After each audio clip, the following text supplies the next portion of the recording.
નમસ્કાર વિદ્યાર્થી મિત્રો. આજે આપણે ધોરણ 11 રસાયણ વિજ્ઞાનનું 6થું ચેપ્ટર ઉષ્માગતિશાસ્ત્ર, જેને ઇંગ્લિશમાં આપણે થર્મોડાયનેમિક્સ કહેશું, એના વિશે અભ્યાસ કરીશું. તો ઉષ્માગતિશાસ્ત્ર, એના નામ ઉપરથી જ ખ્યાલ આવશે કે આ ઉષ્માને લગતું કંઈક રસાયણ વિજ્ઞાન હશે.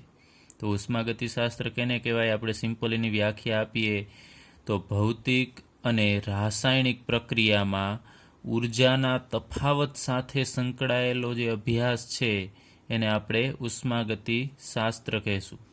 તો ભૌતિક પ્રક્રિયા એટલે જનરલી આપણે લઈએ, માનો કે બરફ છે, તો બરફ છે એ પીગળે તો એમાંથી આપણને પાણી મળશે.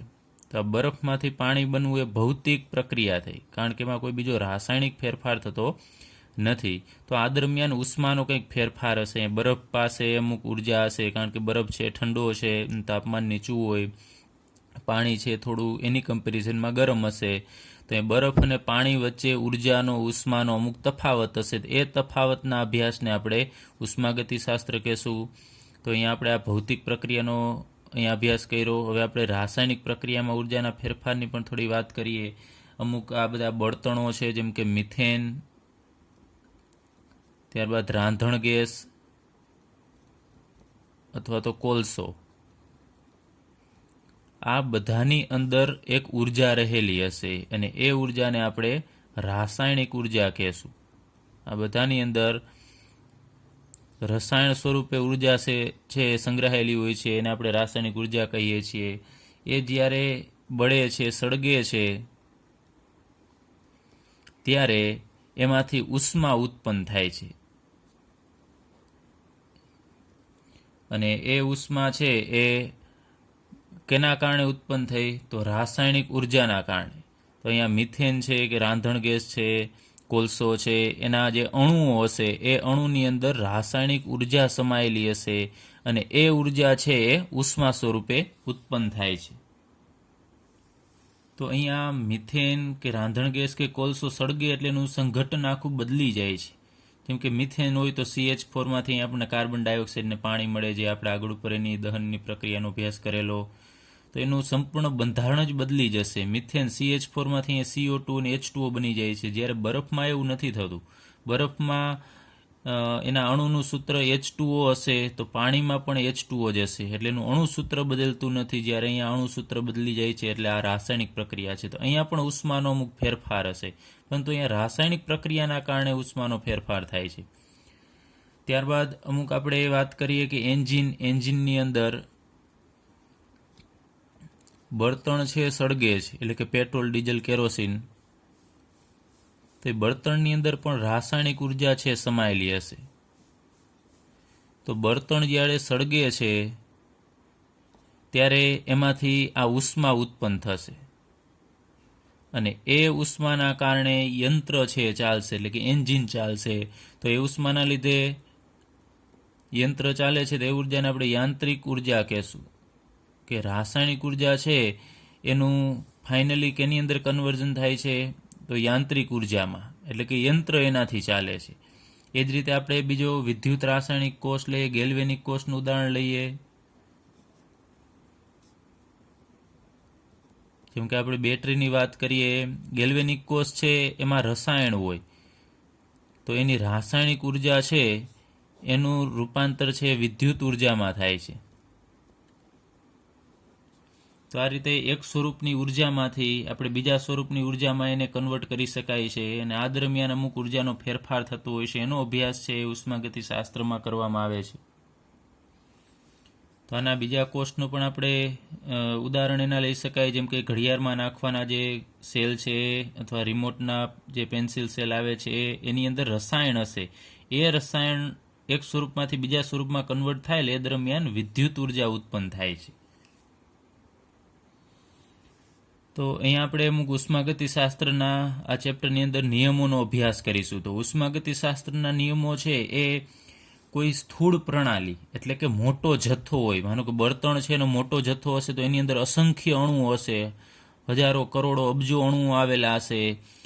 એની ઉર્જા સાથે સંકળાયેલા આ નિયમો છે, પરંતુ માત્ર 2, 4, 5 કે સિંગલ અણુઓ હોય એમાંથી બીજા સ્વરૂપની અંદર ઉર્જામાં કન્વર્ટ થાય એને ઉષ્માગતિશાસ્ત્રના નિયમ છે એ લાગુ પડતા નથી. એટલે કે આ સ્થૂળ પ્રણાલીના ઉર્જા વિનિમય સાથે સંકળાયેલા નિયમો છે. ત્યારબાદ ઉષ્માગતિશાસ્ત્રના નિયમો છે એ સંતુલનમાં રહેલી કોઈ પણ પ્રણાલી હોય,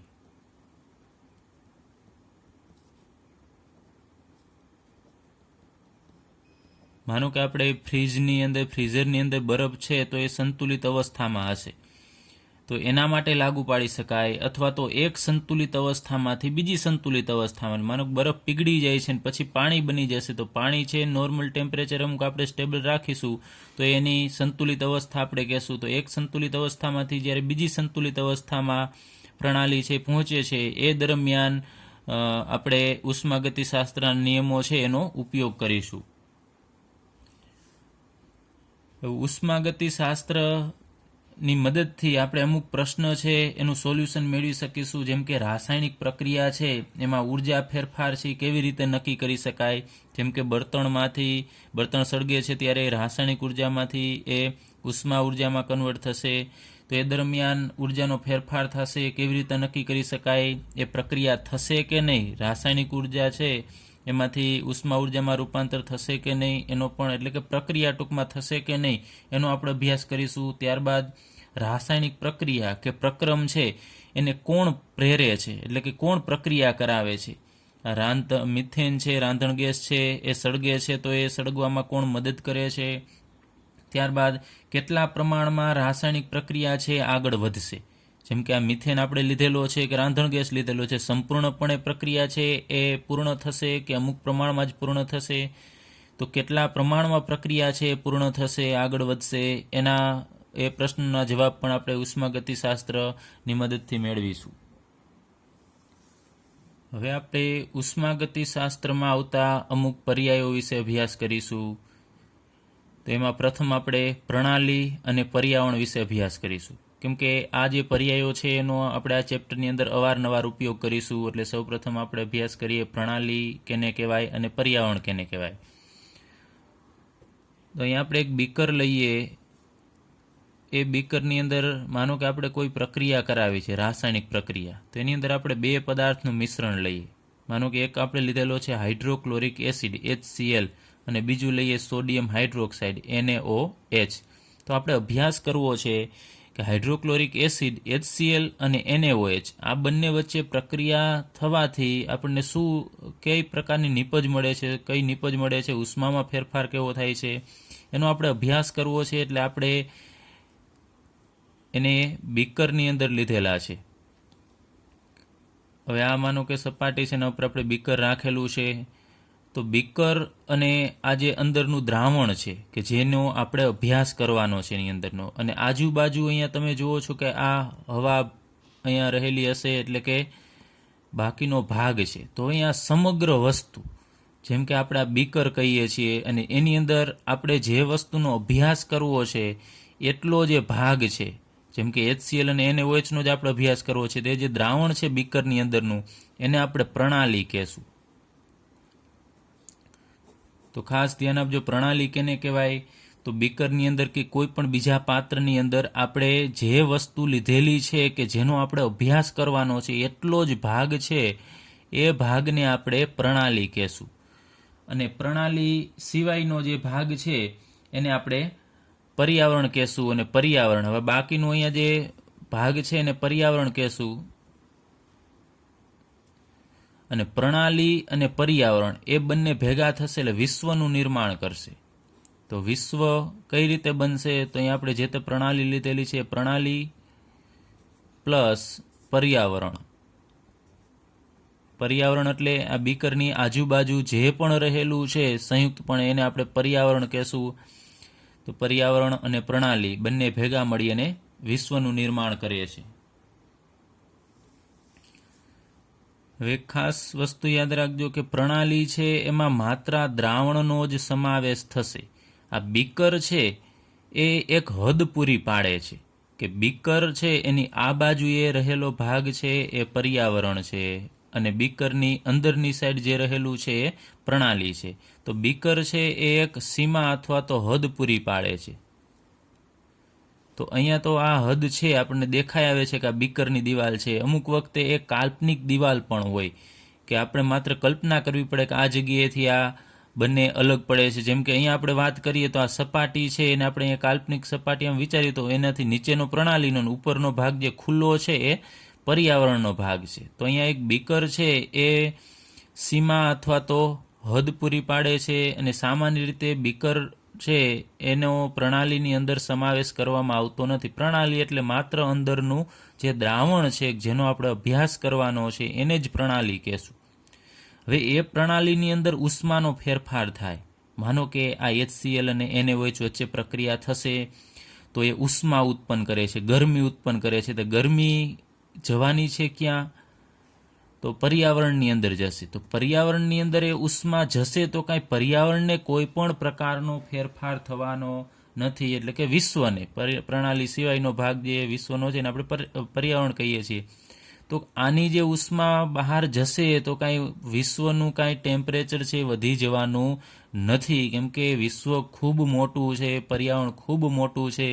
એની સાપેક્ષે આ પ્રણાલી છે એકદમ ખૂબ સૂક્ષ્મ કહી શકાય, એટલે કે અવગણી શકાય. તો આની ઉષ્મા કદાચ પર્યાવરણમાં જાય તો કાંઈ પર્યાવરણનું ટેમ્પરેચર, તાપમાન વધી જતું નથી.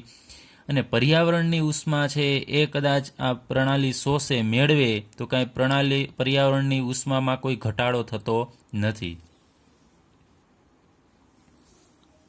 હવે આપણે પ્રણાલીના પ્રકાર વિશે અભ્યાસ કરીએ. તો પ્રણાલી અને પર્યાવરણ બંને વચ્ચે દ્રવ્ય અને ઉર્જાના સંચલન એટલે કે હેરફેર થશે. એના આધારે પ્રણાલીના 3 પ્રકાર પાડવામાં આવેલ છે: ખુલ્લી પ્રણાલી, બંધ પ્રણાલી અને નિરાળી પ્રણાલી. તો ખુલ્લી પ્રણાલી કેને કહેવાય એના વિશે અભ્યાસ કરીએ.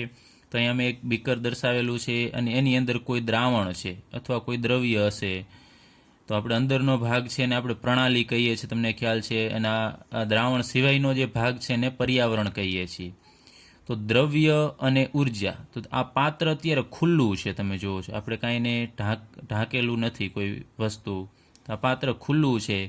તો માનો કે આ પાણીનું ભરેલું છે, તો પાણી છે દ્રવ્ય છે. તો ખુલ્લું પાત્ર છે તો તમને ખ્યાલ છે કે દ્રવ્ય, પાણી છે દ્રવ્ય છે, તો એ દ્રવ્ય છે એ બહાર જઈ શકે. એટલે કે પાણીની બાષ્પ છે એ પર્યાવરણની અંદર જઈ શકે. તો આ બાકીનો ખુલ્લો ભાગ છે પર્યાવરણ છે. તો પર્યાવરણની અંદર આ દ્રવ્ય છે એ જઈ શકે. અને પાત્ર ખુલ્લું છે તો કદાચ કોઈક આમાં બહારથી પાણી એડ પણ કરી શકે.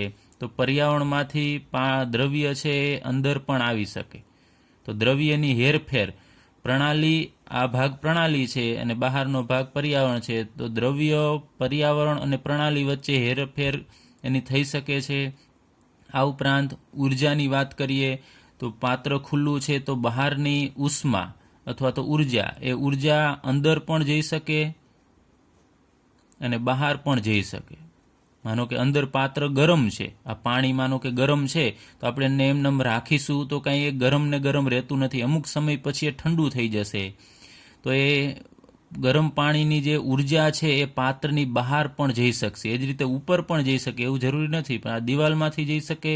અને ખુલ્લું પાત્ર છે તો ઉર્જા છે ઉપર પણ જઈ શકે. અને માનો કે પાત્ર છે ઠંડુ છે, આપણે ફ્રીજમાંથી પાણી કાઢેલું છે અને તમે બહાર રાખશો તો એ ઠંડુ નથી રહેવાનું. તો બહાર જે પર્યાવરણની જે ઉર્જા હશે એ ઉર્જા કેની અંદર દાખલ થશે? આ પ્રણાલીની અંદર, પાણીની અંદર દાખલ થશે. તો અહીંયા દ્રવ્ય અને ઉર્જા બંનેની આપલે થાય છે. પર્યાવરણમાંથી એ પ્રણાલીમાં પણ જઈ શકે અને પ્રણાલીમાંથી પર્યાવરણમાં પણ જઈ શકે. તો આવી પ્રણાલીને આપણે ખુલ્લી પ્રણાલી કહેશું. તો અહીં આપણે લખીએ બંને નો આપલે થઈ શકે છે. દ્રવ્ય અને ઉર્જા બંનેની આપલે થાય. કેની સાથે આપલે? પર્યાવરણમાંથી પ્રણાલી, પ્રણાલીમાંથી પર્યાવરણ. તો યાદ રાખજો, ખુલ્લી પ્રણાલીમાં દ્રવ્ય અને ઉર્જા બંને છે એની આપલે થઈ શકે તો એવી પ્રણાલીને આપણે ખુલ્લી પ્રણાલી કહેશું. તો કોઈ પણ ખુલ્લા પાત્રની અંદર તમે કોઈ પણ વસ્તુ, દ્રાવણ કે કોઈ પણ વસ્તુ લેશો તો એ ખુલ્લી પ્રણાલી કહેવાય. ત્યારબાદ બંધ પ્રણાલીની વાત કરીએ તો પ્રણાલી એટલે અહીંયા આપણે બીકર લીધેલું છે અને અંદર માનો કે પાણી લીધેલું છે, તો પાણી છે એ આપણી પ્રણાલી થશે. અને અહીંયા આપણે બંધ પ્રણાલી એટલે પાત્રને બંધ કરી દેવું છે. તો હવે આ બહારનો ભાગ છે પર્યાવરણ છે અને આ અંદરનો ભાગ છે બીકરની અંદરનો એ પ્રણાલી છે. તો હવે દ્રવ્યની આપલે પર્યાવરણ સાથે થઈ શકે છે કે નહીં? જેમ કે આપણે લઈએ પાણી છે દ્રવ્ય છે, તો દ્રવ્ય એટલે કે એની પાણી અથવા તો પાણીની બાષ્પ, હવે તમે જુઓ છો કે બહાર એને નીકળવું છે તો નહીં નીકળી શકે, કારણ કે પાત્ર બંધ છે.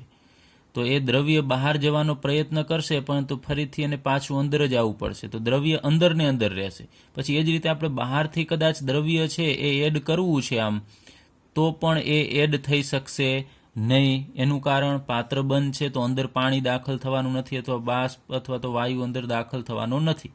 તો દ્રવ્ય છે એ અંદર ને અંદર રહેશે, પર્યાવરણ અને પ્રણાલી વચ્ચેની આપલે થશે નહીં. પરંતુ ઉર્જાની આપલે, માનો કે પાણી ગરમ છે, આપણે પાત્ર બંધ રાખેલું છે, કોઈ પણ બોટલ છે અથવા કોઈ પણ બીજું સ્ટીલનું કે કોઈ પાત્ર છે ને આપણે બંધ પેક કરીએ છીએ, તો એ ગરમ પાણી છે અંદર, તો એની અંદરની ઉર્જા છે એ તો દિવાલ મારફતે પર્યાવરણની અંદર, આજુબાજુ છે પર્યાવરણ છે, એ ઉર્જા બહાર જઈ શકે છે, કારણ કે દિવાલ છે એ ઉષ્માવાહક હોય છે તો એ બહાર જઈ શકશે. એ જ રીતે બહારની ઉર્જા છે એ પણ અંદર આવી શકે દિવાલ મારફતે, કેમ કે ઉર્જા છે એ દિવાલની અંદરથી પસાર થઈ શકે છે, જ્યારે દ્રવ્ય છે, પાણી છે કે એની બાષ્પ છે એ દિવાલ મારફતે પસાર થઈ શકતા નથી. તો એવી પ્રણાલી કે જેમાં દ્રવ્યની આપલે પર્યાવરણ સાથે થઈ શકે નહીં પરંતુ ઉર્જાની આપલે થઈ શકે, એવી પ્રણાલીને આપણે બંધ પ્રણાલી કહેશું. તો દ્રવ્યની આપલે થશે નહીં, માત્ર ઉર્જાની જ આપલે થાય.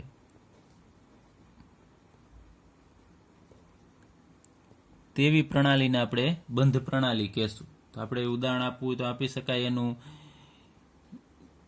કે બંધ કોપર અથવા તો સ્ટીલ ના પાત્રમાં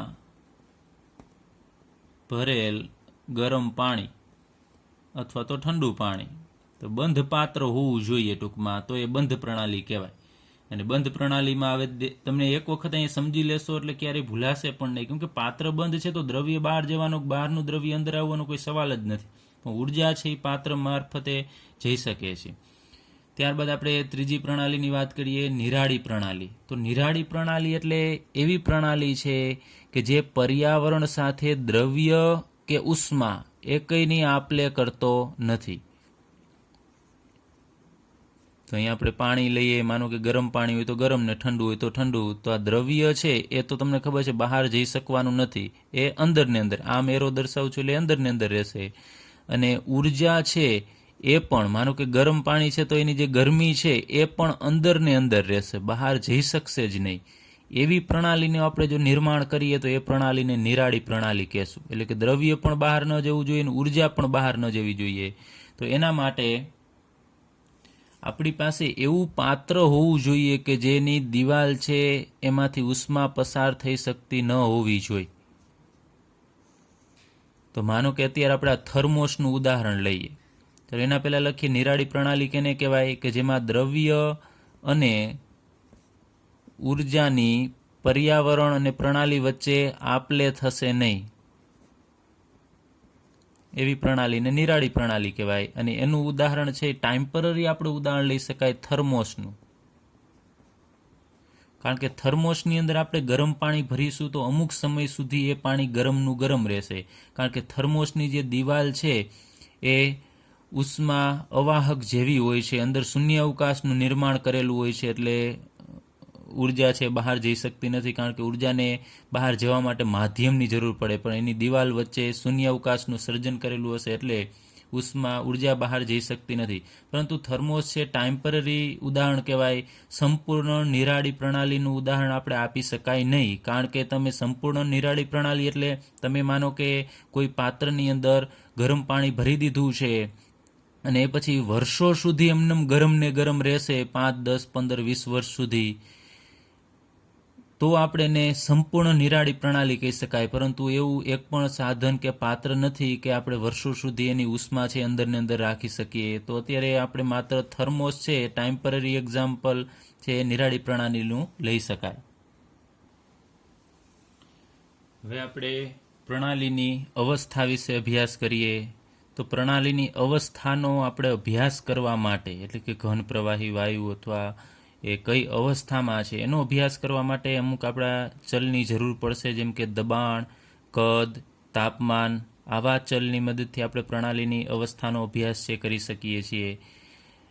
તો કોઈ પણ પ્રણાલી છે શરૂઆતની પરિસ્થિતિમાં કેવી છે અને અંતિમ પરિસ્થિતિમાં કેવી છે. માનો કે આપણે ઉદાહરણ લઈએ, શરૂઆતમાં કોઈ પણ આપણે બરફ લીધેલો છે, એ ઓગળશે તો એમાંથી પાણી બનશે. તો બરફ છે એનું શરૂઆતમાં કદ કેટલું હતું અને એમાંથી પાણી બને છે એનું કદ કેટલું હતું. ત્યારબાદ શરૂઆતની પરિસ્થિતિમાં બરફનું તાપમાન કેટલું છે, પછી અંતિમ પરિસ્થિતિ પાણી બન્યા પછી એનું તાપમાન કેટલું છે. તો આ બધા ચલની મદદથી આપણે પ્રણાલીની અવસ્થા છે એનો અભ્યાસ કરી શકીએ છીએ. તો અહીંયા દબાણ, કદ, તાપમાન આ બધા છે, એટલે કે પી, વી, ટી આ બધાને આપણે અવસ્થા ચલ કહેશું, અથવા તો આને અવસ્થા વિધેય પણ કહેવામાં આવે છે. તો શા માટે પી, વી, ટી જેવા આ ચલને આપણે અવસ્થા ચલ અથવા તો અવસ્થા વિધેય કહીએ છીએ? કારણ કે એ પદાર્થની અવસ્થા ઉપર આધાર રાખે છે. આ બધા ચલ અથવા વિધેય છે એ પદાર્થની અવસ્થા પર આધાર રાખે છે.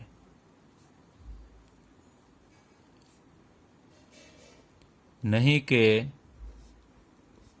તે અવસ્થા પ્રાપ્ત કરવાની રીત અથવા પથ ઉપર.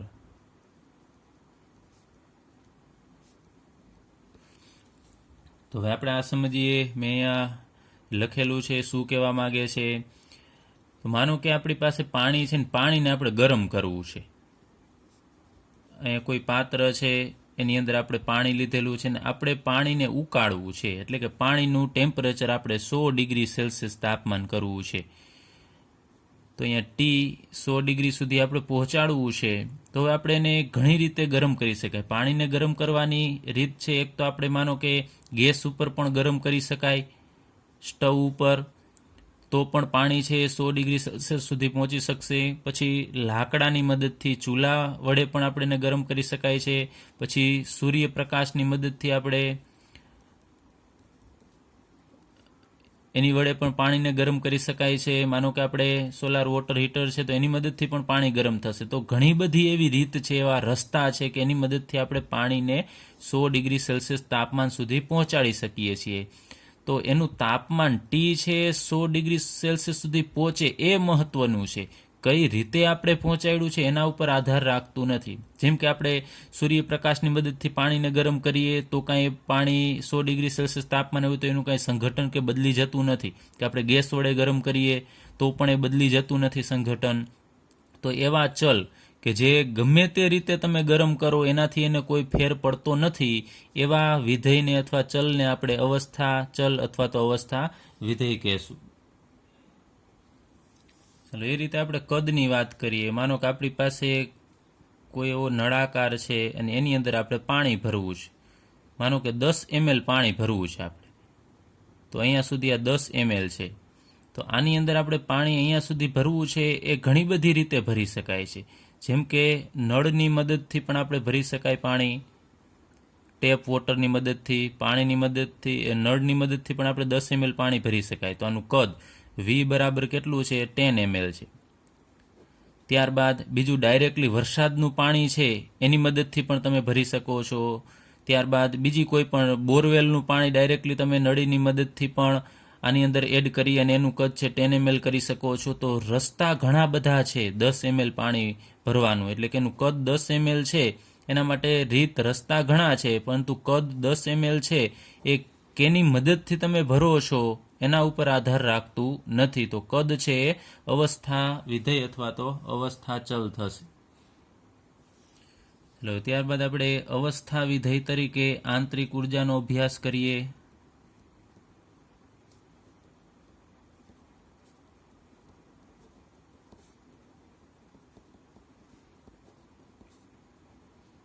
આંતરિક ઉર્જાને આપણે કેપિટલ યુ વડે દર્શાવીશું. એટલે કે જેમ અહીંયા દબાણ, કદ, તાપમાન છે એ અવસ્થા વિધેય છે, એ જ રીતે આંતરિક ઉર્જા છે એ પણ અવસ્થા વિધેય છે. તો સૌપ્રથમ આપણે જોઈએ કે આંતરિક ઉર્જા કેને કહેવાય. તો જનરલી કોઈ પણ પદાર્થ છે એની અંદર સમાયેલી બધા જ પ્રકારની ઉર્જાને આપણે આંતરિક ઉર્જા કહેશું. તો આંતરિક ઉર્જા કેનો સરવાળો છે? તો એની જેટલી ઉર્જા આવે છે એ બધી જ ઉર્જાનો આપણે સરવાળો કરીશું, એને આપણે આંતરિક ઉર્જા કહેશું. જેમ કે કોઈ પણ પદાર્થની અંદર રાસાયણિક ઉર્જા હોય, અથવા તો વિદ્યુત ઉર્જા, અથવા યાંત્રિક ઉર્જા, અને એના સિવાયની જો કોઈ બીજી ઉર્જા હોય, અન્ય ઉર્જા, એ બધી ઉર્જાના સરવાળાને આપણે શું કહીએ છીએ? આંતરિક ઉર્જા. તો કોઈ પદાર્થ છે, માનો કે અહીંયા કોઈ લાકડું છે, તો આ લાકડાની અંદર ઉર્જા હશે, માનો કે રાસાયણિક ઉર્જા છે કે બીજી ઉર્જા, અન્ય ઉર્જા, જે પણ ઉર્જા છે તે લાકડાની અંદર સમાયેલી બધા જ પ્રકારની ઉર્જાને આપણે આંતરિક ઉર્જા કહેશું. એ જ રીતે માનો કે આપણી પાસે કોઈ પાત્રની અંદર પેટ્રોલ કે કેરોસીન ભરેલું છે, તો પેટ્રોલ છે એ માનો કે ઠંડુ હોય કે ગરમ હોય, તો એની પાસે ઉષ્મા હશે. તો એ ઉષ્મા ઉર્જા છે એ, પછી એની અંદર રાસાયણિક ઉર્જા પણ હશે પેટ્રોલની અંદર, તો ઉષ્મા ઉર્જા, રાસાયણિક ઉર્જા, એના સિવાયની જે ઉર્જા છે, ટૂંકમાં પેટ્રોલની અંદર રહેલી બધા જ પ્રકારની ઉર્જાને આપણે આંતરિક ઉર્જા યુ કહેશું. ત્યારબાદ આંતરિક ઉર્જામાં આપણે ફેરફાર કરવો છે. તો કેટલી રીતે આપણે જે તે પદાર્થ છે અથવા પ્રણાલી છે એની આંતરિક ઉર્જામાં ફેરફાર કરી શકાય? તો અહીંયા આપણે એક પ્રણાલી લીધેલી છે, માનો કે અહીં અંદર પાણી ભરેલું છે, તો પાણી છે એ આપણી પ્રણાલી થશે. તો ઉષ્મામાં ફેરફાર કરીને અત્યારે પાણી પાસે અમુક એની આંતરિક ઉર્જા હશે. તો આપણે માનો કે પાણીને ગરમ કરીએ છીએ તો શું થશે? એની અંદર ઉષ્મા છે એ દાખલ થશે, અને ઉષ્મા આપણે આપીએ છીએ. ઉષ્મા આપશો એટલે પાણીનું તાપમાન બદલશે, એટલે એની ઉષ્મા બદલશે. ઉષ્મા બદલે તો અહીંયા આપણે કીધું આ સરવાળો છે, તો અન્ય ઉર્જામાં માનો કે ઉષ્મા ઉર્જા આવે છે, તો ઉષ્મા ઉર્જામાં આપણે વધારો કરીશું તો ડાયરેક્ટલી શું બદલશે? આંતરિક ઉર્જા એની બદલી જશે. એટલે ગરમ કરવાથી આંતરિક ઉર્જા બદલે છે. ત્યારબાદ માનો કે આપણે ગરમ નથી કરતા, પરંતુ ગરમ પાણી છે એ ઠંડુ થશે, તો એ ઉષ્મા બહાર ફેંકે છે, પર્યાવરણને આપી દેશે. તો ઉષ્મા એમાંથી બહાર જાય તો પણ પાણીની આંતરિક ઉર્જામાં ફેરફાર થશે. તો આપણે આંતરિક ઉર્જામાં ફેરફારની પહેલી રીત લખીએ. ઉષ્મા પ્રણાલીમાં જશે, અથવા તો પ્રણાલીની અંદર ઉષ્મા જઈ શકે, અથવા તો પ્રણાલીમાંથી ઉષ્મા બહાર નીકળે, અથવા ઉષ્મા પ્રણાલીમાંથી બહાર આવે ત્યારે આંતરિક ઉર્જામાં ફેરફાર થશે. એટલે કે ઉષ્માની મદદથી આપણે આંતરિક ઉર્જાનો ફેરફાર છે એ કરી શકાય. ત્યારબાદ બીજું, આપણે દ્રવ્ય અંદર એડ કરવું છે. પાણી છે એ દ્રવ્ય છે, તો આપણે બહારથી, અત્યારે પાણી છે માનો કે આટલું 1 લીટર જેટલું આની અંદર પાણી છે, પછી બહારથી આપણે દ્રવ્ય એડ કરીએ છીએ. દ્રવ્ય તરીકે અહીંયા આપણે પાણી એડ કરીએ છીએ. તો પાણી છે આની અંદર ફરીથી વધારે એડ કરશું તો પાણીનો જથ્થો વધશે, 1 લીટર કરતાં પાણી છે એ વધશે. તો પાણીનું પ્રમાણ વધશે એટલે કે પ્રણાલીનું કદ વધે છે. કદ વધશે તો એની ટોટલી આંતરિક ઉર્જા પણ વધશે, કારણ કે જથ્થો વધે છે તો આંતરિક ઉર્જા વધશે. તો આપણે બીજી રીતે દ્રવ્ય પ્રણાલીમાં દાખલ કરીને, અથવા તો હવે બીજી રીતે, તો દાખલ કરશો તો આંતરિક ઉર્જા વધે છે, અથવા તો હવે આપણે એમ કરીએ એનાથી ઉલટું, દ્રવ્યને બહાર કાઢીએ, એટલે કે પાણી છે એ બહાર કાઢી લઈએ, અથવા પેટ્રોલ, કેરોસીન જે પણ પ્રણાલી હોય એનું દ્રવ્ય બહાર કાઢી લઈએ, તો જથ્થો ઓછો થશે, તો આંતરિક ઉર્જા પણ એની ઓછી થશે. તો દ્રવ્ય પ્રણાલીમાંથી બહાર કાઢવામાં આવે ત્યારે પણ આંતરિક ઉર્જામાં ફેરફાર થશે. એટલે કે દ્રવ્યની મદદથી પણ આપણે આંતરિક ઉર્જામાં ફેરફાર કરી શકીએ છીએ. અને બીજું, આ પ્રણાલી છે પોતે કાર્ય કરે અથવા પ્રણાલી ઉપર કાર્ય થાય. માનો કે આપણે દબાણ લાગુ પાડીએ છીએ આના ઉપર, અથવા કોઈ બીજી પ્રણાલી છે, વાયુમય પ્રણાલી કોઈ પણ, એના ઉપર આપણે દબાણ લાગુ પાડીએ છીએ તો આપણે પ્રણાલી ઉપર કાર્ય કર્યું કહેવાય. તો પ્રણાલી ઉપર કે પ્રણાલી વડે કાર્ય થાય.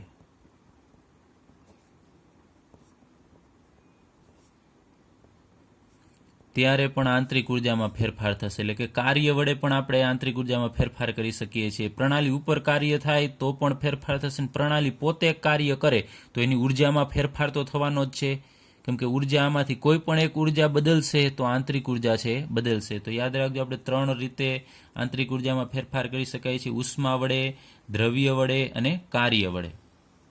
તો હવે આપણે સૌપ્રથમ કાર્ય વડે કઈ રીતે આંતરિક ઉર્જામાં ફેરફાર કરી શકાય એના વિશે અભ્યાસ કરીએ.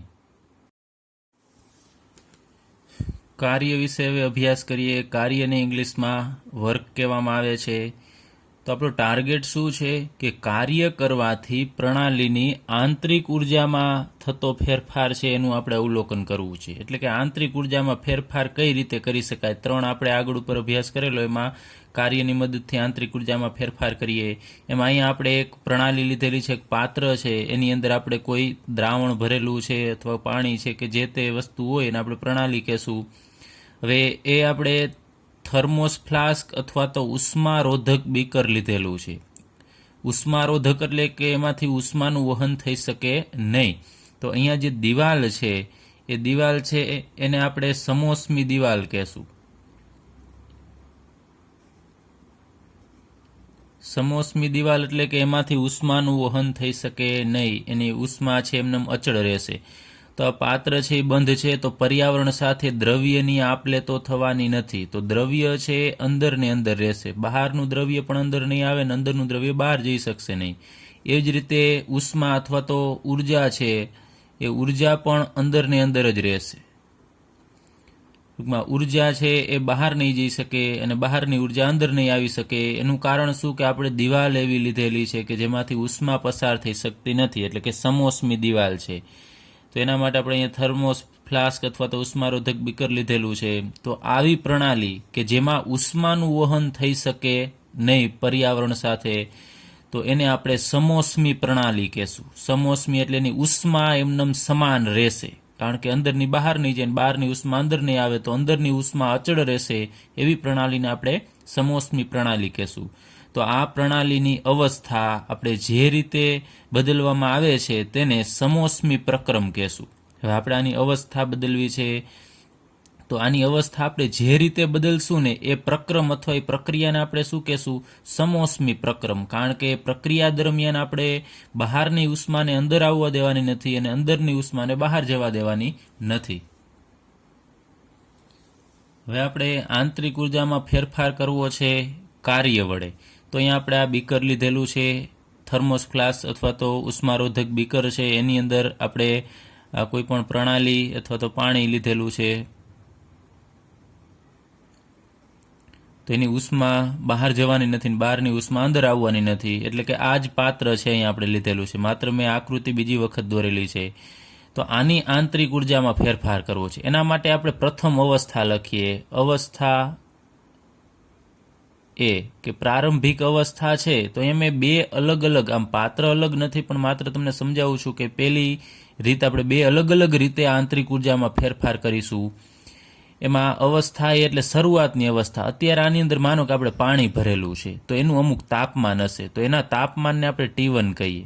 શરૂઆતનું તાપમાન છે એને આપણે T1 તાપમાન કહેશું. અથવા તો અવસ્થા એ છે તો આપણે એને T1 પણ કહી શકાય, કે પહેલી અવસ્થાએ રહેલા તાપમાનને TA તાપમાન કહેશું. ત્યારે આની અંદર અમુક ઉર્જા હશે, એટલે કે એની આંતરિક ઉર્જા છે. તો શરૂઆતની અવસ્થા છે એમાં પાણીની આંતરિક ઉર્જા ને આપણે U વડે દર્શાવીશું અને એને UA કહેશું. એટલે હવે તમને ખ્યાલ આવી જવો જોઈએ કે શરૂઆતની પ્રારંભિક પરિસ્થિતિને આપણે એ વડે દર્શાવીએ છીએ, પ્રારંભિક તાપમાનને TA અને પ્રારંભિક પાણી અથવા પ્રણાલીની આંતરિક ઉર્જાને આપણે UA વડે દર્શાવીએ છીએ. તો આપણે 2 રીતે આના ઉપર કાર્ય કરીશું.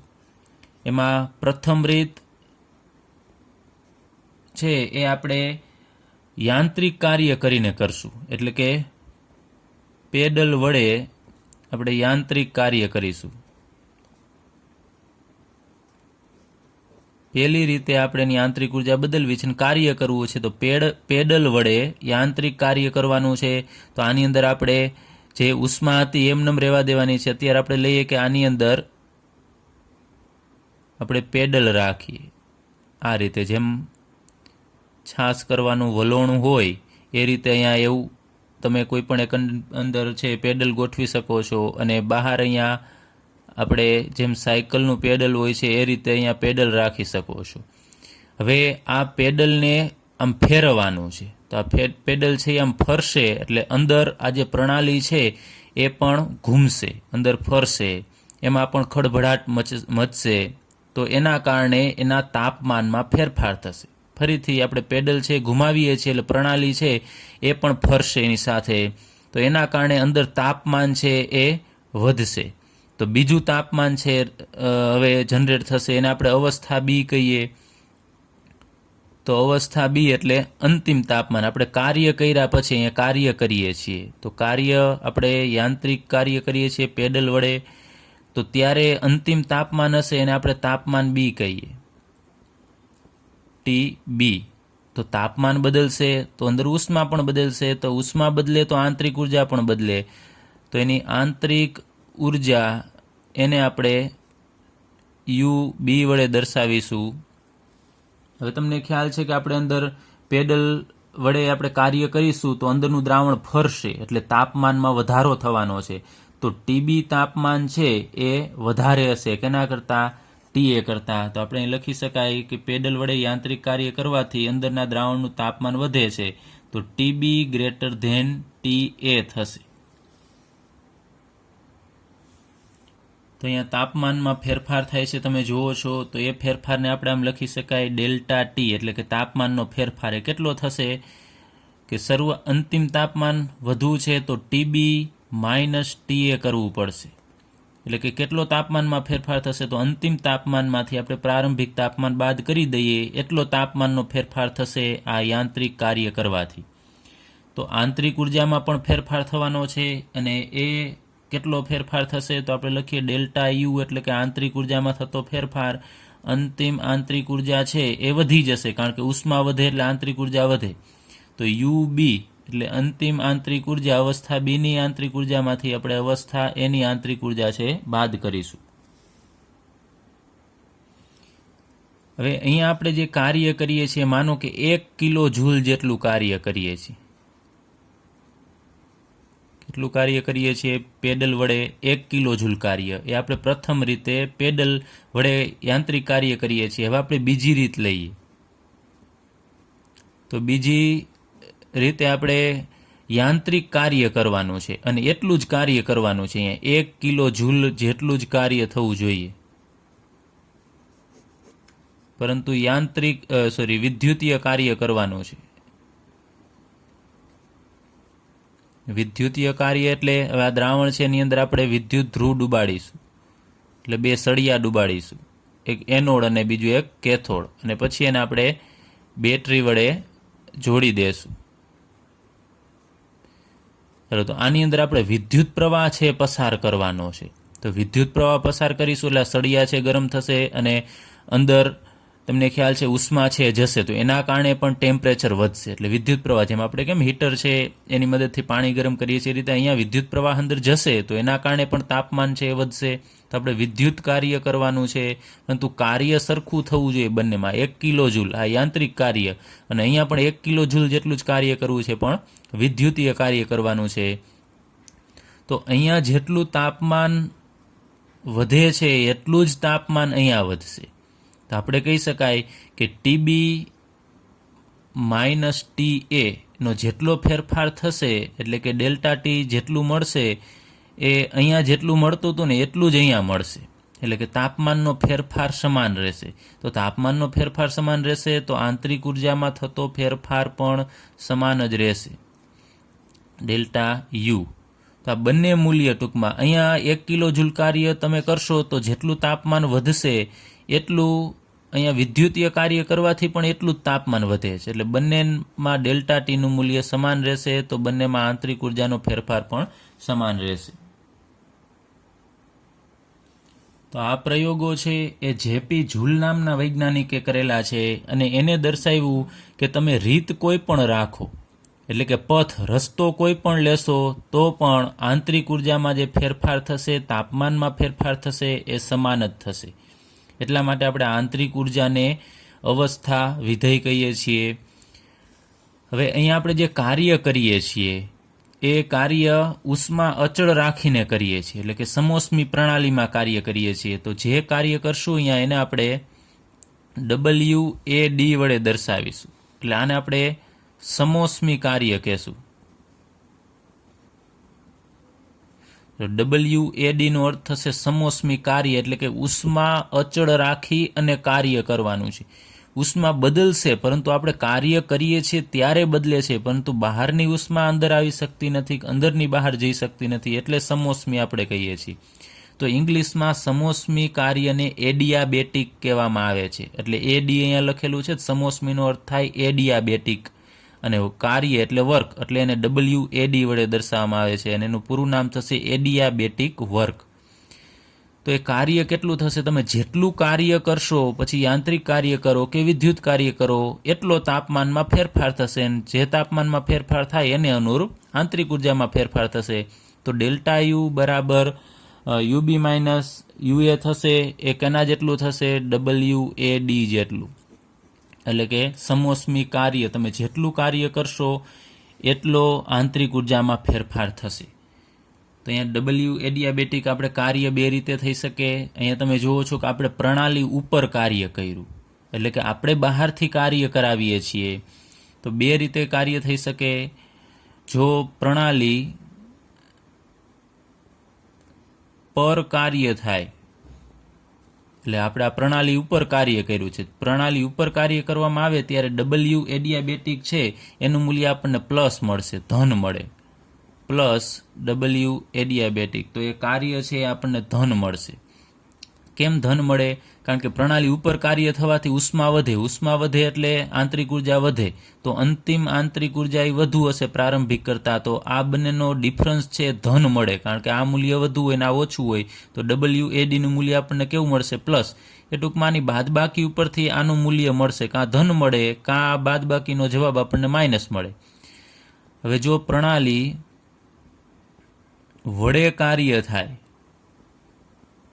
એટલે કે પ્રણાલી પોતે કાર્ય કરે, એ કાર્ય કરશે તો એની આંતરિક ઉર્જા ઘટશે. જેમ કે કોઈ પણ સેલ છે, બેટરી છે, બેટરી પોતે કાર્ય કરે, બહાર ઉર્જા ફેંકે તો એની આંતરિક ઉર્જામાં ઘટાડો થશે. તો અંતિમ અવસ્થા છે એનું મૂલ્ય ઓછું થાય અને પ્રારંભિકનું વધુ હોય. તો અહીંયા આ મૂલ્ય ઓછું અને આ મૂલ્ય વધુ થશે, તો એની બાદબાકી આપણને નેગેટિવ મળશે, તો મૂલ્ય ઋણ મળે. તો W એડિયાબેટિક. તો યાદ રાખવાનું કે આંતરિક ઉર્જાનો ફેરફાર અથવા તો સમોષ્મી કાર્ય એનું મૂલ્ય જો ધન મળે તો સમજવાનું કે પ્રણાલી ઉપર કાર્ય થાય છે, અને જો મૂલ્ય ઋણ મળે તો સમજવાનું કે પ્રણાલી વડે કાર્ય થાય છે. ત્યારબાદ અન્ય અવસ્થા વિધેય જેમ કે VPT, કદ, દબાણ, તાપમાન, એમાં આપણે તાપમાન વિશે વાત કરીએ તો માનો કે કોઈ પદાર્થ છે, એ પદાર્થનું તાપમાન આપણે 35 ડિગ્રી સેલ્સિયસ સુધી પહોંચાડવું છે. તો શરૂઆતમાં માનો કે તાપમાન છે 25 ડિગ્રી સેલ્સિયસ હતું, તો 25 ડિગ્રી સેલ્સિયસ જો શરૂઆતમાં હોય તો આપણે 35 ડિગ્રી સેલ્સિયસ સુધી પહોંચાડવા માટે આપણે એને ગરમ કરવું પડશે. તો આપણે ગરમ કરી અને 35 ડિગ્રી સેલ્સિયસ તાપમાન પહોંચાડીએ છીએ. તો અહીંયા T છે 35 ડિગ્રી સેલ્સિયસ છે. હવે માનો કે ટેમ્પરેચર છે 45 ડિગ્રી સેલ્સિયસ છે એ જ પદાર્થનું. તો આપણે એ પદાર્થનું ટેમ્પરેચર 45 છે એમાંથી 35 સુધી પહોંચાડવું છે તો શું કરવું પડશે? તો તમને ખબર છે ઠંડુ કરવું પડશે, એને આપણે ઠંડુ પાડવું પડશે. પણ ગમે તે રીતે આપણને એમ કહેવામાં આવે કોઈ પદાર્થ, કોઈ વસ્તુ છે એનું ટેમ્પરેચર તમારે 35 ડિગ્રી સેલ્સિયસ લઈ આવવાનું છે. પછી કોઈ પણ રીતે તમે લઈ આવો, ઓછું તાપમાન હોય, શિયાળો હોય ને તાપમાન ઓછું હોય તો આપણે એને ગરમ કરીને 35 પહોંચાડવું પડે. ઉનાળામાં જો બપોરે વસ્તુ બહાર પડેલી હોય તો એને આપણે ઠંડુ કરીને 35 ડિગ્રી પહોંચાડવું પડે. તો અહીંયા તાપમાન છે એ કયા રસ્તેથી તમે 35 ડિગ્રીએ પહોંચો છો એના ઉપર આધાર રાખતો નથી. ગરમ કરીને મેળવું કે ઠંડુ કરીને મેળવો છો એટલે એના ઉપર આધાર નથી રાખતું. એટલે તાપમાન છે અવસ્થા વિધેય છે. ત્યારબાદ આપણે કદની વાત કરીએ તો માનો કે કોઈ તળાવ છે, અત્યારે આપણે દર્શાવી દઈએ, આ માનો કે આ તળાવ છે, એ તળાવને આપણે પાણીથી ભરવું છે. તો આ તળાવની કેપેસિટી અમુક હશે કે આની અંદર આટલું પાણી સમાશે. માનો કે આની અંદર 5 કરોડ લીટર પાણી સમાય છે. તો 5 કરોડ લીટર આની અંદર પાણી સમાય તો એ આપણે કોઈ પણ રીતે, ટૂંકમાં તળાવની કેપેસિટી 5 કરોડ લીટર છે એટલે એનું કદ V બરાબર 5 કરોડ લીટર છે. તો આપણે બે રીતે, એક તો વરસાદના પાણીની મદદથી પણ આ તળાવ ભરાઈ શકે. તો વરસાદના પાણીની મદદથી તળાવ ભરાશે તો પણ એ કેટલું ભરાશે? 5 કરોડ લીટર ભરાશે. અથવા તો આપણે બોરવેલની, કૂવાના મદદથી અથવા તો બોરવેલની મદદથી આપણે પાણી છે એ આની અંદર તળાવની અંદર દાખલ કરીએ તો પણ આની અંદર પાણી તો કેટલું સમાવાનું છે? 5 કરોડ લીટર જ. તો તમે કઈ રીતે આની અંદર પાણી ભરો છો? બોરવેલની મદદથી કે વરસાદના પાણીથી કે કોઈ બીજી અન્ય રીતે? તો એના કદમાં કોઈ ફેરફાર થતો નથી. તો કદ છે એ અવસ્થા વિધેય છે કે જે કઈ રીતે ભરો છો, કયો રસ્તો લ્યો છો તમે, એના ઉપર આધાર રાખતું નથી. હવે આપણે ઉષ્માની હેરફેર વડે પ્રણાલીની આંતરિક ઉર્જામાં ફેરફાર કરવાનો છે. તો ઉષ્માને ઇંગ્લિશમાં હીટ કહેવામાં આવે છે. હવે ઉષ્માને ક્યુ વડે દર્શાવવામાં આવે છે. તો તાપમાનના તફાવતના કારણે જે ઉર્જાનો ફેરફાર થાય છે ને આપણે ઉષ્મા ક્યુ વડે દર્શાવીશું. તો અહીંયા આપણે એક પ્રણાલી લીધેલી છે, બંધ પ્રણાલી છે આ. તો અહીંયા જે દ્રવ્ય હશે એ દ્રવ્ય બહાર જઈ શકશે નહીં, એટલે અંદર ને અંદર રહેશે. પરંતુ અહીંયા આપણે જે દિવાલ લીધેલી છે, ઉષ્માનું વહન કરતી દિવાલ છે. માનો કે કોપરની લીધેલી છે અથવા તો સ્ટીલની લેવાની. કોપર છે એ તાંબુ જ, કોપર એટલે તાંબુ, એ ઉષ્માનું વહન છે ઝડપથી કરશે. તો આનું અંદર આ પ્રણાલી છે એનું અમુક ટેમ્પરેચર હશે. એ ટેમ્પરેચર છે એને આપણે TA કહીએ. શરૂઆતની જે તાપમાન છે એને આપણે TA વડે દર્શાવીએ કે અત્યારે જે ટેમ્પરેચર છે એ TA છે. હવે એને આપણે એક બીજા મોટા પાત્રની અંદર મોકલવાનું છે. હવે અહીંયા આપણે ફેરફાર શું, કાર્ય કરીને આંતરિક ઉર્જામાં ફેરફાર નથી કરવાનો. આને આપણે કાં ગરમ કરશું કાં ઠંડુ પાડશું. એની મદદથી આપણે આંતરિક ઉર્જામાં ફેરફાર કરવો છે. એટલે આપણે જે દિવાલ લીધેલી છે એ ઉષ્માનું વહન કરી શકે એવી હોવી જોઈએ. હવે આ પાત્રને બીજું એક મોટું પાત્ર છે ને એની અંદર આપણે મૂકીએ. અંદર માનો કે આ પાણી જ ભરેલું છે, પરંતુ ઉષ્મા છે એ બહાર જઈ શકશે અને અંદર આવી શકશે. તો બીજું મોટું પાત્ર આપણે લઈએ, એની અંદર પણ આપણે પાણી ભરી દઈએ. પરંતુ અંદરની પ્રણાલી છે બંધ પ્રણાલી છે એટલે આ દ્રવ્ય અંદર જઈ શકશે નહીં. બહારનું જે પાત્ર મોટું છે એનું ટેમ્પરેચર છે એ એનાથી આપણે વધુ રાખીએ. માનો કે આ પાણી છે એનું તાપમાન T વધુ છે, કેના કરતાં? અંદરની પ્રણાલી છે એના કરતાં વધુ છે. તો અહીંયા ટેમ્પરેચર વધુ છે અને અંદરનું જે પાણી છે એનું તાપમાન ઓછું છે. તો તમને ખબર છે અંદર પાણી, માનો કે તે ઠંડુ પાણી લઈને બહાર આ ગરમ પાણી છે અને અંદર આ ઠંડુ પાણી છે.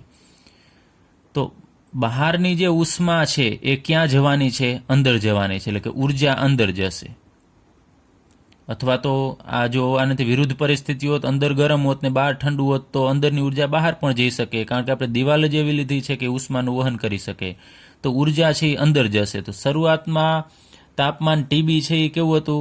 ઓછું હતું. પછી પાણી છે એ બહારના પાણીની ઉષ્મા છે એ અંદર જશે ઉર્જા સ્વરૂપે. અંદરનું પાણી કેવું થવાનું છે? ગરમ થવાનું છે. તો અંતિમ પરિસ્થિતિમાં તાપમાન હશે એને આપણે TB વડે દર્શાવી દઈએ. તો પહેલાં ઠંડુ પાણી હતું, પરંતુ ગરમ પાત્રની અંદર આપણે મૂકશું એટલે એ પાણી છે હવે કેવું થઈ જવાનું છે? ગરમ થવાનું છે, કારણ કે ઉષ્મા છે એ અંદર દાખલ થવાની છે. તો હવે તમને ખ્યાલ છે TB વધુ થશે. TB અંતિમ તાપમાન વધુ હશે અને શરૂઆતનું ઓછું હશે, તો કેટલો તાપમાનમાં ફેરફાર થશે એને આપણે TB માઇનસ TA વડે દર્શાવી શકાય. તો અહીંયા જે તાપમાનનો ફેરફાર છે એને આપણે ઉષ્મા Q વડે દર્શાવી શકીએ. તો તાપમાન બદલશે તો આંતરિક ઉર્જા પણ બદલવાની છે. તો ડેલ્ટા U બરાબર આપણે લખવું હોય તો લખી શકાય કે UB માઇનસ UA, અને એ કેના ઉપર આધાર રાખશે? તાપમાન ઉપર. અને તાપમાનમાં જે ફેરફાર થાય છે આપણે એને ઉષ્મા વડે દર્શાવીએ છીએ, તો બીજું આમ લખી શકાય ડેલ્ટા U બરાબર Q, એટલે કે આંતરિક ઉર્જામાં જે ફેરફાર થાય છે એ કેના જેટલો હશે? ઉષ્મા જેટલો, કે જેટલી ઉષ્મા મેળવશે એ મુજબ આંતરિક ઉર્જામાં ફેરફાર થશે. પરંતુ આ કાર્ય છે એ અચળ કદે થતું નથી, એ કરવામાં આવ્યું નથી. એટલે કદ કાંઈ ફિક્સ નથી રાખ્યું. તો ગરમ થશે તો એનું કદ છે વધશે. તો અહીંયા આપણે ક્યુના મૂલ્ય ઉપરથી, જેમ આગળ ઉપર આપણે વાત કરી કે કાર્ય છે એનું મૂલ્ય પ્લસ માઇનસ મળે, કેમ કે અહીંયા આપણે બાદબાકી કરીએ છીએ, એ બાદબાકી કાં પ્લસ મળે ને કાં માઇનસ મળે. તો અહીંયા ડેલ્ટા યુનું મૂલ્ય પણ પ્લસ મળશે કાં માઇનસ મળશે. તો એના ઉપરથી ક્યુનું મૂલ્ય પણ પ્લસ મળે અથવા માઇનસ મળે. તો આપણે લખીએ, જો પ્રણાલી ઉષ્મા મેળવે, તો અત્યારે તમે જુઓ છો આ ઉષ્મા છે એ મેળવે છે, આ પ્રણાલી એની અંદર ઉષ્મા દાખલ થશે તો અંતિમ તાપમાન વધશે ને શરૂઆતનું તાપમાન ઓછું હશે. તો આપણને આ જે તફાવત છે એ કેવો મળશે? ધન મળશે. તો ડેલ્ટા યુ ધન મળે તો ક્યુ પણ ધન મળે. તો ક્યુનું મૂલ્ય છે એ પ્લસ મળશે. યાદ રાખજો, ઉષ્મા મેળવે એટલે મૂલ્ય પ્લસ મળે. ત્યારબાદ જો પ્રણાલી ઉષ્મા ગુમાવે, ઉષ્મા ગુમાવશે તો એ મૂલ્ય આપણને નેગેટિવ મળે. ક્યુનું મૂલ્ય છે કેવું મળશે? ઋણ મળશે. કારણ કે ગુમાવે તો એ પહેલાં ગરમ હોય અને પછી બહારનું ઠંડુ હોય, તો બહાર અંદરની ઉષ્મા બહાર જાય. તો પહેલાં તાપમાન વધુ હતું અને પછી ઘટે છે, તો ટીબી ઓછું થાય અને ટીએ વધુ હોય, તો આ તફાવત ઋણ મળે. તો એના આધારે આ આંતરિક ઉર્જા છે એમાં પણ એ રીતે ફેરફાર થઈ અને આપણને એનું મૂલ્ય ઋણ મળે. તો યાદ રાખજો, ખાસ તમને પૂછી શકે કે જો પ્રણાલી ઉષ્મા મેળવે તો ક્યુનું મૂલ્ય કેવું હોય? ધન. અને પ્રણાલી ઉષ્મા ગુમાવે તો ક્યુનું મૂલ્ય છે ઋણ હશે. ચલો, ત્યારબાદ આપણે એક સામાન્ય કિસ્સો લઈએ કે જેમાં પ્રણાલીની અવસ્થામાં ફેરફાર છે એ કાર્ય અને ઉષ્મા એમ બંનેની મદદથી આપણે કરીએ. તો એમાં આંતરિક ઉર્જાનો ફેરફાર છે એનું સૂત્ર આપણને મળશે ડેલ્ટા યુ બરાબર ક્યુ પ્લસ ડબલ્યુ. આ સૂત્ર છે, ખાસ યાદ રાખજો. જ્યારે કાર્ય અને ઉષ્મા બંનેની મદદથી ફેરફાર કરવામાં આવે છે ત્યારે આંતરિક ઉર્જાનો ફેરફારનું સૂત્ર થશે ડેલ્ટા યુ બરાબર ક્યુ પ્લસ ડબલ્યુ. તો આ સૂત્ર છે એને આપણે ઉષ્મા ગતિશાસ્ત્ર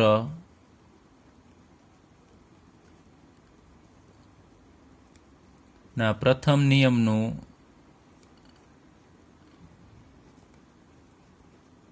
ગાણિતીય સ્વરૂપ કહેશું. ઉષ્મા ગતિશાસ્ત્રના પ્રથમ નિયમનું ગાણિતીય સ્વરૂપ તમને પૂછે તો લખવાનું ડેલ્ટા યુ બરાબર ક્યુ પ્લસ ડબલ્યુ, જેમાં ક્યુ છે એ ઉષ્મા છે અને ડબલ્યુ છે કાર્ય છે. હવે માનો કે આપણે નિરાળી પ્રણાલી લઈએ, તો નિરાળી પ્રણાલીમાં તમને ખ્યાલ છે કે કોઈ પણ પ્રકારનો ઉર્જાનો ફેરફાર થતો નથી. તો આપણે લખી શકાય કે ક્યુ બરાબર 0, એટલે ઉષ્મામાં ફેરફાર ન થાય અને કાર્ય પણ કરવામાં આવતું નથી. માનો કે ડબલ્યુ બરાબર 0, તો આ સૂત્રની અંદર જ આપણે ડેલ્ટા યુ બરાબર ક્યુ પ્લસ ડબલ્યુની અંદર જો કાર્ય ઉષ્મામાં ફેરફાર ન થતો હોય અને કાર્ય પણ કરવામાં ન આવે તો 0 પ્લસ 0 એટલે શું મળશે? 0. તો ડેલ્ટા યુનું મૂલ્ય છે આપણને 0 મળે. એટલે કે જો ઉષ્મામાં ફેરફાર ન કરીએ અને કાર્ય પણ ન કરીએ તો પ્રણાલીની આંતરિક ઉર્જામાં કોઈ પણ પ્રકારનો ફેરફાર થતો નથી. તો આપણે ઉષ્માગતિશાસ્ત્રના એનો પ્રથમ નિયમ લઈએ તો એ કહે છે કે નિરાળી પ્રણાલીની ઉર્જા અચળ રહે છે. કોઈ નિરાળી પ્રણાલી હોય તો એની ઉર્જામાં કોઈ પણ પ્રકારનો ફેરફાર થતો નથી, કારણ કે ઉષ્મા છે એ અંદર દાખલ થઈ શકતી નથી અને બહાર પણ જતી નથી. એટલે નિરાળી પ્રણાલીની ઉર્જા અચળ રહે છે અને એને આપણે ઉર્જા સંચયના નિયમ તરીકે પણ ઓળખીએ છીએ અને આપણે એ નિયમ પણ લખીએ, ઉર્જા સંચયનો નિયમ. તો એ નિયમ એમ કહે છે કે ઉર્જા ઉત્પન્ન કરી શકાતી નથી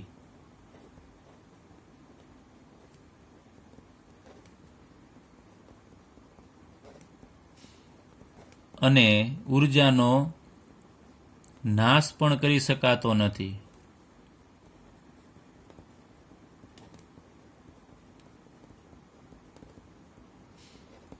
તો તો ઉર્જા સંચયનો નિયમ એ છે કે ઉર્જા આપણે ઉત્પન્ન કરવી તો ઉત્પન્ન કરી શકતા નથી અને તેનો નાશ પણ કરી શકાતો નથી. તો ઘણાને એમ થતું હશે ઉર્જા તો આપણે ઉત્પન્ન કરીએ છીએ, આ પવનચક્કી દ્વારા કરીએ છીએ, સોલાર પેનલ દ્વારા કરીએ છીએ, તો એ ઉર્જા આપણે ઉત્પન્ન નથી કરતા, આપણે એક સ્વરૂપમાંથી બીજા સ્વરૂપમાં ફેરવીએ છીએ. નવી ઉર્જા ઉત્પન્ન કરી શકાતી નથી. અહીં નવી ઉર્જાની વાત કરે છે કે વિશ્વમાં ઉર્જાનો કુલ જથ્થો અચળ હોય છે, એટલે કે ઉર્જા નવી ઉત્પન્ન કરી શકાતી નથી. પવનચક્કી દ્વારા આપણે વિદ્યુત ઉર્જા મેળવીએ છીએ, તો એ પવનની ઉર્જા છે, જે ગતિ ઉર્જા છે, એમાંથી આપણને વિદ્યુત ઉર્જા મળે છે. એ જ રીતે આપણે સોલાર પેનલ દ્વારા આપણે વિદ્યુત ઉર્જા મેળવીએ છીએ, તો એ સૂર્યપ્રકાશનું વિદ્યુત ઉર્જામાં રૂપાંતર છે. એટલે આપણે એક ઉર્જાનું બીજી ઉર્જામાં રૂપાંતર કરી શકીએ છીએ, પરંતુ નવી ઉર્જા ઉત્પન્ન પણ કરી શકાતી નથી અને તેનો નાશ પણ કરી શકાતો નથી. ઘણાને એમ થાય આપણે ઉર્જાનો નાશ કરવો છે, તો આપણે માનો કે બલ્બ ચાલુ રાખે, તો બલ્બ ચાલુ રાખશે એટલે વિદ્યુત ઉર્જા વપરાશે, પરંતુ બલ્બ છે એ ઉષ્મા પણ ઉત્પન્ન કરે છે. તમને ખ્યાલ છે, બલ્બ ગરમ થશે તો એ વિદ્યુત ઉર્જાનું રૂપાંતર કેમાં થઈ ગયું? ઉષ્મા ઉર્જામાં. અને સામે પ્રકાશ ફેંકે છે તો એ પ્રકાશ ઉર્જામાં રૂપાંતર થાય છે. તો વિદ્યુત ઉર્જાનું બલ્બ છે, વિદ્યુત ઉર્જાનું રૂપાંતર છે એ ઉષ્મા ઉર્જા અને પ્રકાશ ઉર્જામાં કરે છે. તો માત્ર કન્વર્ઝન થાય છે, નાશ થઈ શકતો નથી કે ઉર્જા ઉત્પન્ન પણ કરી શકાતી નથી.